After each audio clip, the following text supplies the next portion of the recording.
Hi there, everyone. Hope you're doing well today.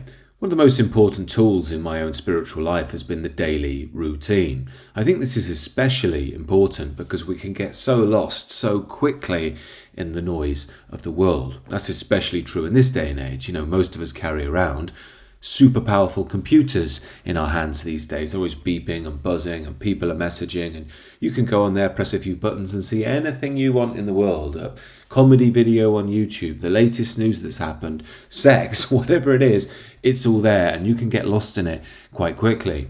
Now, I'm not saying that this means technology is bad per se. If it's used responsibly, of course, it can be a good thing. But if we're not balanced, if we're not spiritually rooted, if we're not conscious, we can easily get lost in the noise of the world. And smartphones are just one example of that. There could be externals that we get lost in, a desire for a certain possession or thing, for instance, even getting in a bit of road rage or an argument. We're out of our stable centre of peace and we're lost in the emotional body. Now, some people, when they really start doing work on themselves, if they're honest, will admit they enjoy, or at least a part of them enjoys being lost in the emotional body, because it takes them away from the pure state of being, which is usually where they'll have to address some of their inner demons before they can be free. So they want to get lost in anger and frustration, fear, whatever it is. Now, it's worth saying here as well that we can get lost in the external world, but we can also get lost in our internal world. That would be the mind. I think we've all had this experience, especially if we tried to grow spiritually. Maybe you're worried about going to work that day because there's that guy you don't like there and you're going to have to work closely with him. You're thinking, how am I going to manage this guy today? He's a bit of a you-know-what, so I don't really want to do this. It might be, an argument you had with your family last week, or it could even be maybe a long-lost love from 10 years ago that, you're still angry with in some sense for something she did, or perhaps there's a part of you that still yearns for her. All of these are examples of getting lost in the narrative of the mind. Now, I'm not saying that having these things is necessarily bad. It's a normal part of the human condition to have to deal with these things. But ideally, we deal with them in the right place at the right time in a healthy manner and work through them so these things leave us and we can be free to embrace life here and now. Remember, true reality is now. Yesterday is a figment of the mind, it's a memory, and tomorrow is a projection of the mind. The real reality is now, timeless now. Of course, that's beyond the mind. The mind thinks in time, it thinks in linear ways, That was over there at the beginning and we're going there to the end.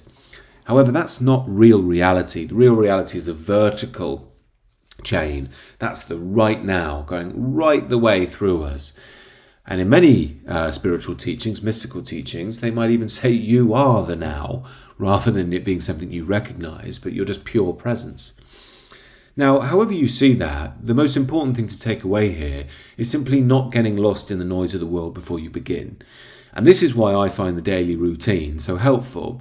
Now, I think this is especially important for beginners, but if you're anything like me, you have to be a beginner throughout your life, and it's probably good to be. I think the karate masters have a saying called beginner's mind, always have beginner's mind. It means you remain humble enough to learn and teachable. Now, one of the first things I do on waking up, and I've really tried to work quite hard at this, is make sure I don't have any technology near me. Not perfect in this, but I've got a lot better. The easiest way to manage this is just to leave your phone outside of wherever you sleep. And then when you wake up, the first thing that you need to be doing, at least in my view, if you're open to this, is saying a prayer. If you're not open to prayer, you could say an affirmation or do a body scan. You could maybe tense certain parts of the body, the ankles, and then release, the thighs and release, and so on. Once you work through the body, you'll find that you start to let a sense of calm enter your consciousness. And this is extremely important because it means before the noise of the world, which is full of demons and dangers and trapdoors and all sorts of seeds of damage that won't feel like a problem at the time, but that memory of that girl 10 years ago doesn't feel like an issue now, but it can crop up in all sorts of ways we don't expect. An argument with your girlfriend, your wife, feeling of resentment to women in general, acting out in some sexual way, whether it be with, pornography or a hookup that you don't really want to have. All these things can happen because we're not doing our inner gardening, as I like to call it. Now, before you can even start inner gardening, I would just try and get to that place of just pure realization, pure peace. Allowing yourself to wake up slowly, where possible. I have a kid. I know what it's like. It's not always possible, but I do try and get up before that. Now, if I can, the next thing I will do is try and have a period of meditation and quiet time. It might be a spiritual reading I'll do before it. I sometimes like reading a saying from the Orthodox masters and contemplate on that, listening to the birds outside, see what's going on in my body, and just be still. And the reason I'm doing this isn't to be, some great Zen master or in a transcendent state. There's nothing magical here. It's the opposite. It's to be as normal and simple as possible and to not get lost in the noise of the world. Now, incidentally, I did this, I had a very thorough morning routine the other day. Meditation, prayer, reading a bit of diary, a bit of scripture, reading a bit of literature, just a page, which I thought was particularly good and helpful that day. And then I found myself just in a calmer state. And that means I can deal better with my son, with my wife, with the challenges that are coming there. But more importantly, I had the bane of all banes, and that is dealing with an energy company to switch my energy. Now, I am not good with these things. I don't like the download our app, and then you've got to get the code to log into the next app, and then you've got to ring our service center to get this code, and on it goes. None of it works anyway. Now, these are the sort of things that I sometimes feel are designed to wind people, or at least me, up. And I'm not the best with it. Sometimes I can find I'm losing my temper. But I did notice, having done this more powerful morning routine, I had that spiritual shield. So the annoyance was struggling to really get in. Now, I'm not saying, again, I was perfect. I wasn't the Buddhist Zen master on top of the mountain, hands clasped together as the sun rose with my eyes closed. I was getting a bit frustrated, but again, I was able to see that frustration coming and the spiritual shield was up.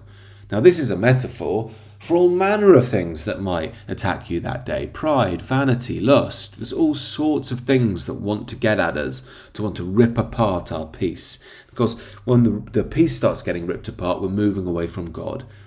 As I like to say, remember, God's voice is voiceless. It's peace. God is peace manifest. And when we stop all the noise, we realize everything is peaceful. That's where God is. I often think that when I do my morning routine right, I'm a bit slower. And I mean that in a good way. I slow down. And I think that it's almost like God is the drum and the bass to life, I often think. If you think about it in the analogy of a band, it's almost just a chill drum beat and the bass, that nice earthy bass rhyming with it. But when I'm doing my own thing, I'm like an electric guitar squiggling all over the place, making a mess, and the whole song is just out of sync. But when I'm going that bit slower, when I'm doing my spiritual routines, I can chime in that bit more and riff on the natural rhythm of life. And that's what we're aiming to do. So I don't want to be too draconian in what your morning routine looks like, but I would just say start one.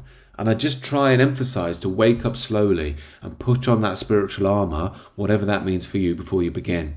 And that's so important because all the demons of the world aren't going to be able to get to you nearly as badly. And in fact, it might even cage a few demons around you as well.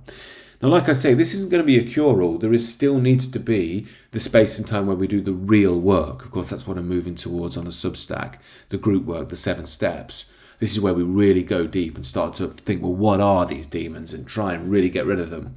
But until then, we still need this practice. And another thing I like to do is a midday check-in, because most people recommend morning and evening. I think that's too long, or at least it's too long for me. When it comes to lunchtime, it's dead easy to go and say a prayer. Even if you're in an office, just go to the bathroom. It only needs to be 2 minutes. Say a prayer, have some silence, maybe save a reading or two on your phone. You can, even these days, you get these push notifications from certain apps, whether it's spiritual readings, Bible readings, men's readings, whatever works for you. I'd utilize these things and take a moment to contemplate. If you're lucky enough to have people that you can vibe with and it might be a good time to reach out to them. Quick WhatsApp message, how you doing today, anything that's going on. This is really useful when you have brothers on the spiritual path, because they know what you're dealing with, what you're working on. And it's a good way, again, to share any challenges you're having at that time. They might be able to offer some words of advice. And again, it's just a chance to reaffirm that spiritual armour. Now, again, once you're through your day, I think the evening routine, I personally find a lot easier. I'm always a lot better in the evening. And again, it's a good time to pray and meditate, but I also think it's a really nice time to just review your day. Think, well, were there any experiences where I got a bit lost? And it's not about judging yourself. It's not about saying, like, do you know what, I snapped at that person at work, or, with Sally in the office, I flirted too much and I'm married, I shouldn't do that.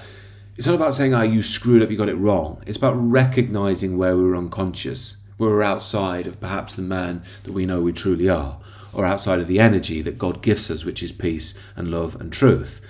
Again, remember, to anyone who doesn't know my sayings and work that much, love doesn't mean smoochy woochy Hollywood, oh my God, Stacey, the fire in your eyes is so beautiful. It means justice, truth, honesty, authenticity. And we don't have to worry about those values, because when we're in that state, they'll naturally come through us. There's a passage from St. Paul where he speaks about when we find ourselves spiritually, the real man who we are really comes out, and he has his natural masculine qualities. So we don't have to worry about the details. Leave that to the big man upstairs. We just need to let go and let that energy course through us. And it will amaze you what you can do in that state. It's not really you doing it. It amazed me anyway. One thing I had was terrible fear. And I realized when I started embracing the spiritual life, I was able to do things that I just couldn't do before. Again, doesn't mean I'm perfect. Doesn't mean I can't fall to fear now. Sometimes I don't get my daily routines right. Sometimes even the pain or the fear or whatever it is I'm dealing with will be so strong it can pierce through. But that doesn't mean that it's God at fault. There's usually a lesson for me to learn in there. It's a sign there's some work to do. So I do hope that you embrace some of these routines. I will maybe try and write a piece on it on the Substack soon to give you more ideas and stuff to get your teeth into, but I hope you can start implementing something soon. And remember, the core of this is so you're spiritually safe, you're spiritually secure. The real you is talking, not the you that's going to be lost in all manner of emotions and pain. That's unconsciousness. So in the meantime, do join the Substack. It's linked down below. A lot more material of this nature coming soon. And do consider subscribing to this channel if you're new. Do enjoy the rest of your day.